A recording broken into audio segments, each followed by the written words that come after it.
Müller. Sonntag. Set against the backdrop of World War II, the show revolves around a group of Allied prisoners in a German POW camp. The series follows their clever schemes to undermine their captors while maintaining a facade of compliance.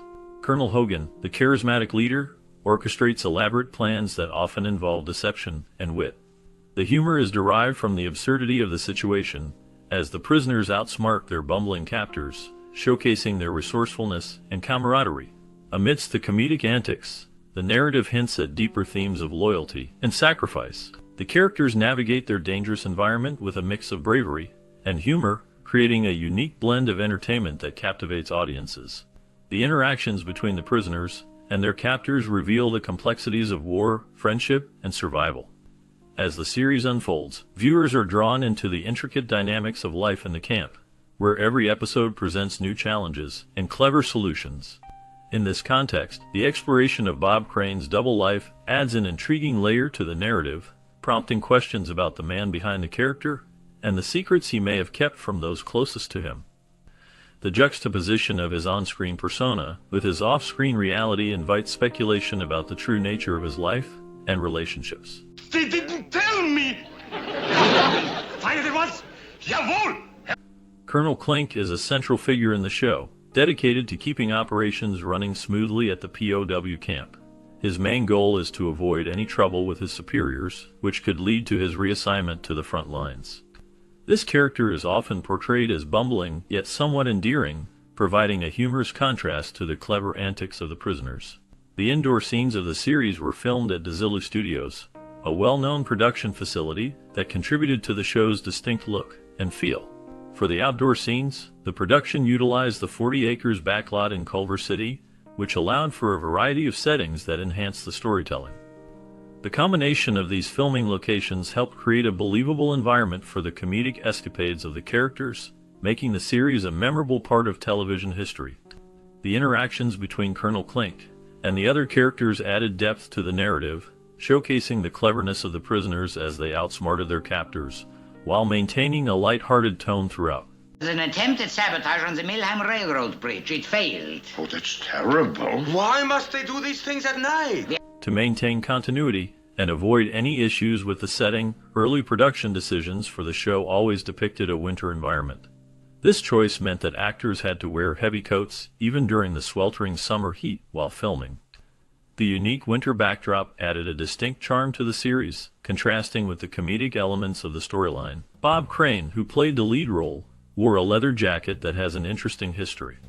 This jacket was originally worn by Frank Sinatra in the film Von Ryan's Express. Later, it found its way to Greg Kinnear, who wore it in autofocus.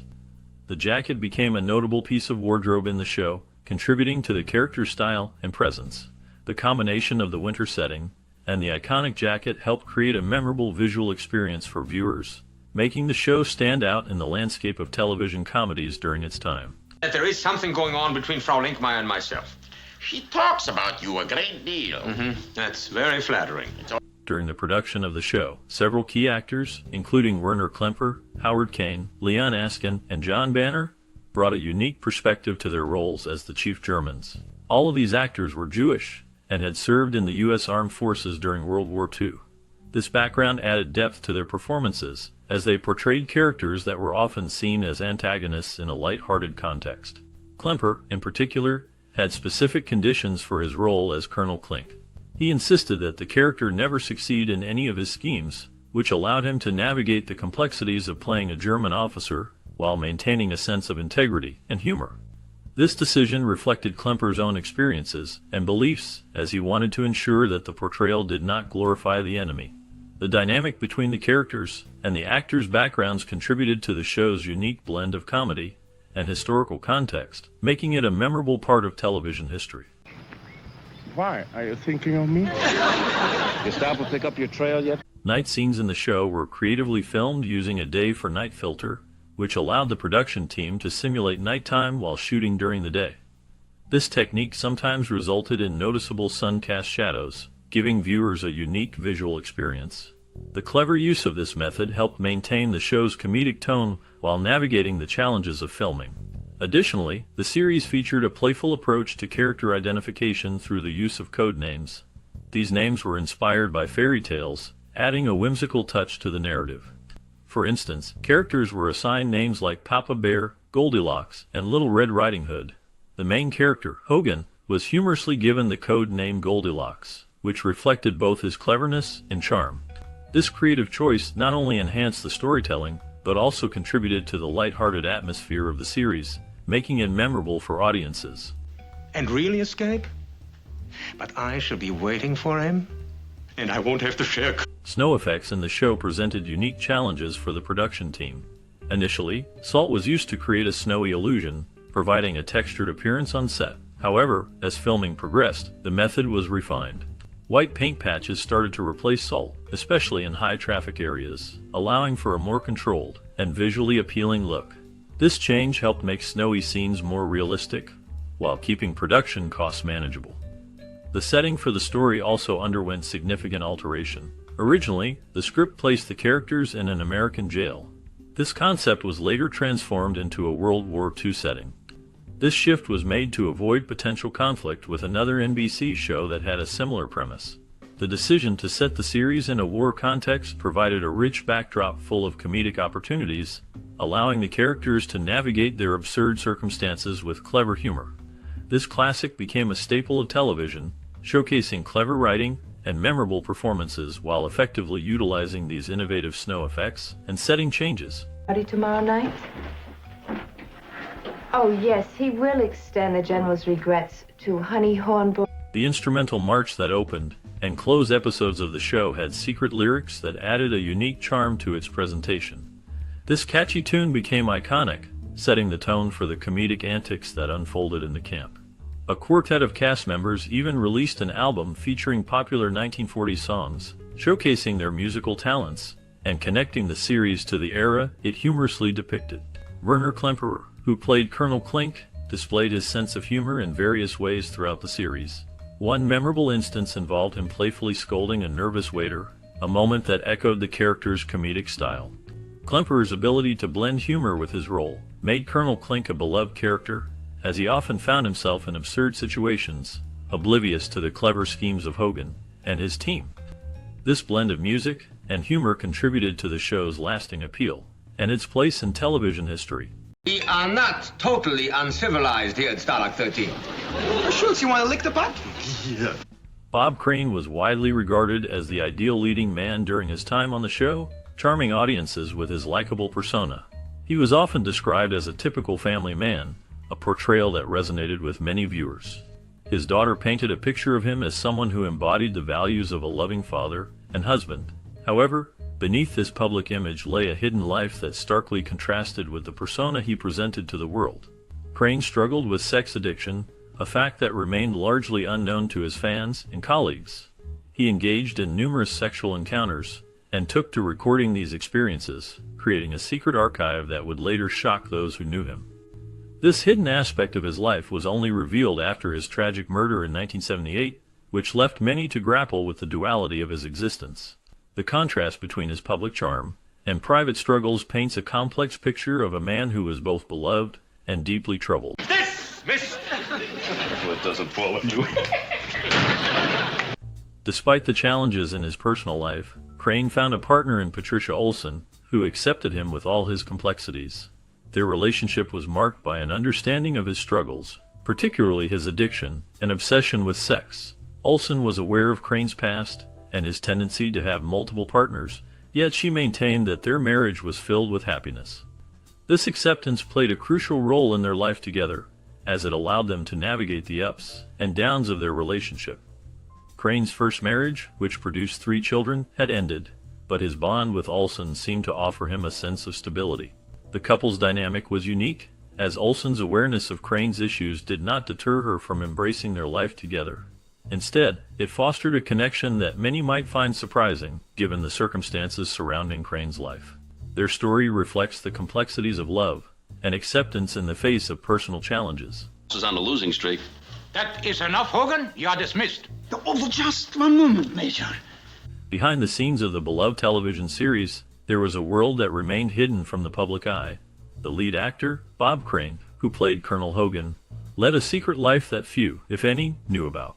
Friends and family were completely unaware of the activities that took place when the cameras were not rolling.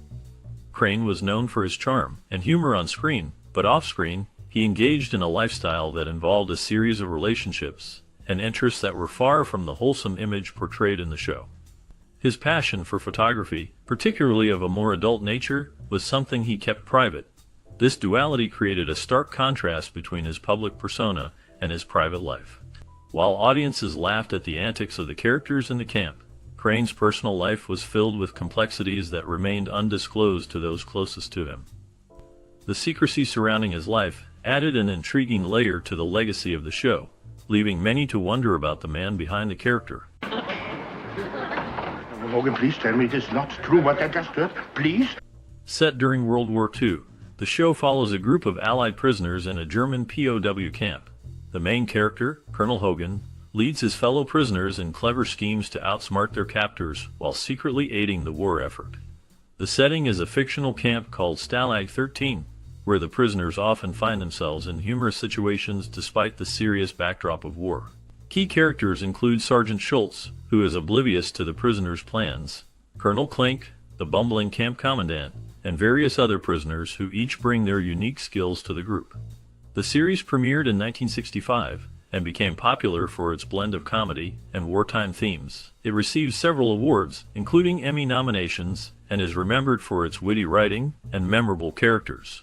The show remains a classic, showcasing humor in the face of adversity. Hey, you, Andrew! Get you out in a minute! The casting process for Hogan's Heroes in 1965 was quite fascinating.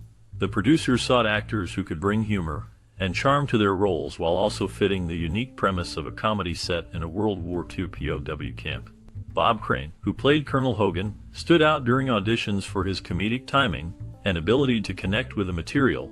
His chemistry with the other actors was evident, which played a crucial role in his selection. For the role of Sergeant Schultz, John Banner impressed the casting team with his warm presence and comedic delivery, making him a perfect fit for the lovable guard. The casting of Werner Klemperer as Colonel Klink was pivotal. He brought a blend of authority and absurdity that defined the character. The auditions included various improvisational exercises, allowing actors to showcase their ability to think on their feet. The chemistry tests were essential, as the ensemble needed to work seamlessly together.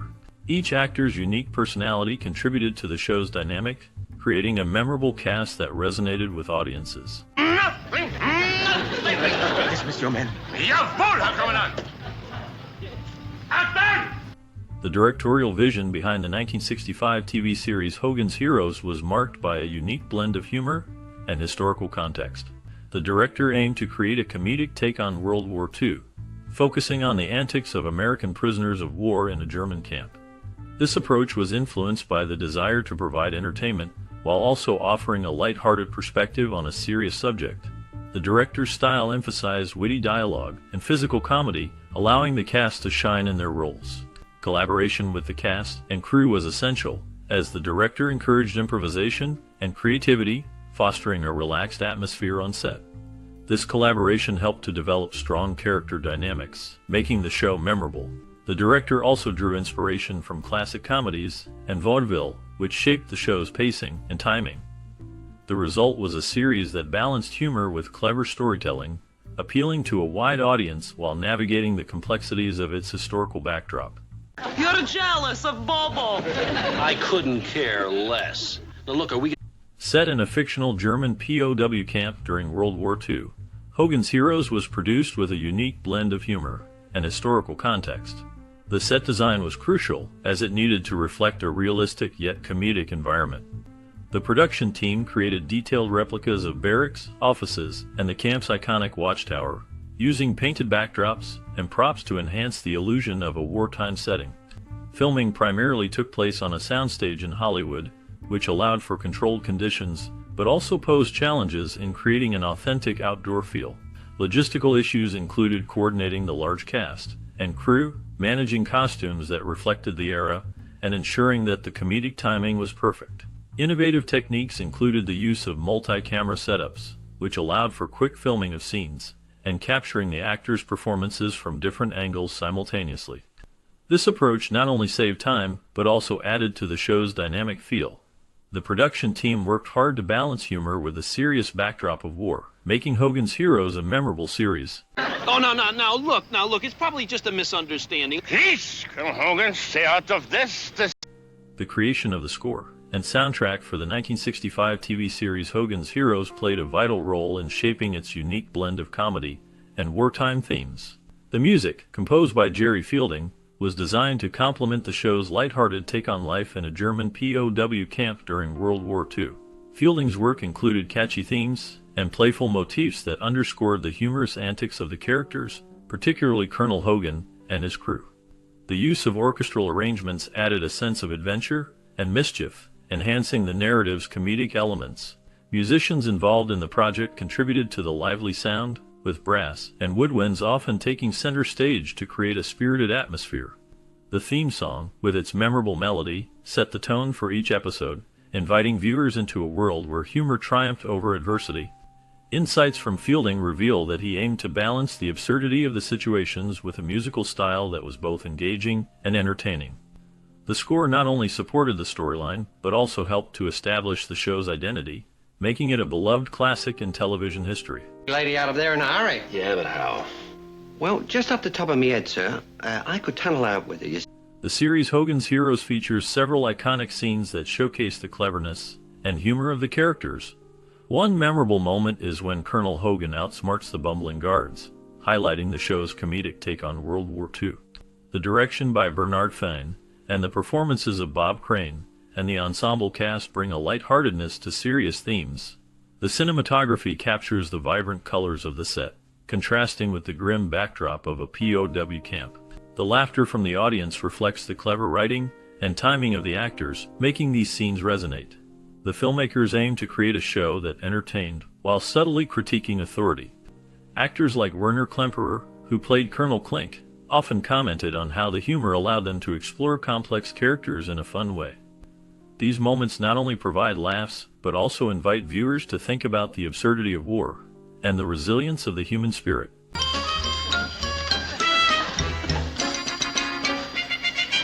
Hogan's Heroes, a television series that aired in 1965, had a unique cultural and social impact. The show was set in a German POW camp during World War II, yet it approached the subject with humor and satire. This unusual blend allowed audiences to engage with a serious historical context in a lighthearted way.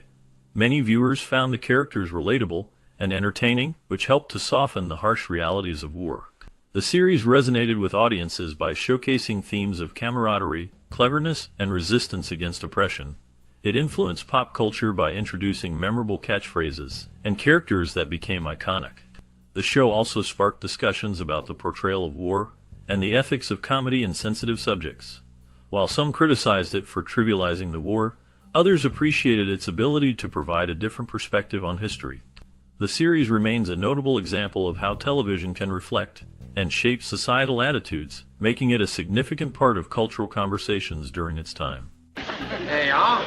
Yeah, stand on the stool, huh? All right, let's take a look at you. Come on. Come on, let me get it. That's it. The critical reception of the 1965 TV series Hogan's Heroes was mixed, but generally positive. Many critics praised its unique blend of comedy and war themes, noting how it managed to find humor in a serious historical context. Some reviews highlighted the clever writing and strong performances, particularly by Bob Crane as Colonel Hogan and Werner Klemperer as Colonel Klink. Audience reactions were largely favorable, with viewers appreciating the show's lighthearted take on World War II, which was a departure from the more serious war dramas of the time. The series developed a loyal fan base, contributing to its longevity on air. In terms of accolades, Hogan's Heroes received several nominations during its run, including Emmy nominations for Outstanding Comedy Series and Individual Performances. Werner Klemperer won 2 Emmy Awards for his role, which underscored the show's impact on television comedy.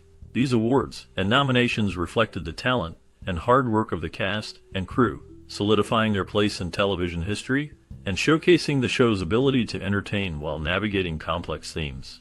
The recognition also highlighted the cultural significance of the series, as it managed to engage audiences with humor during a time when the memories of the war were still fresh.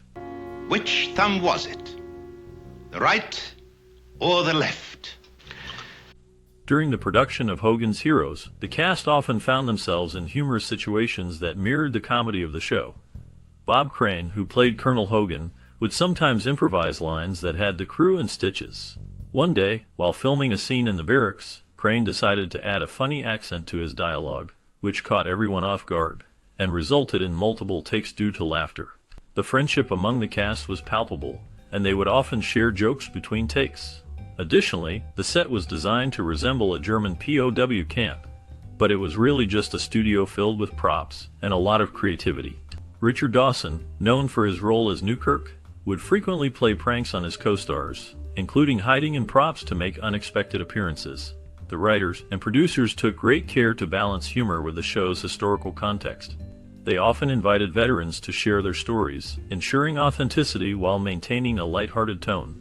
These shared experiences created a unique camaraderie that lasted beyond filming, with many cast members forming lifelong friendships.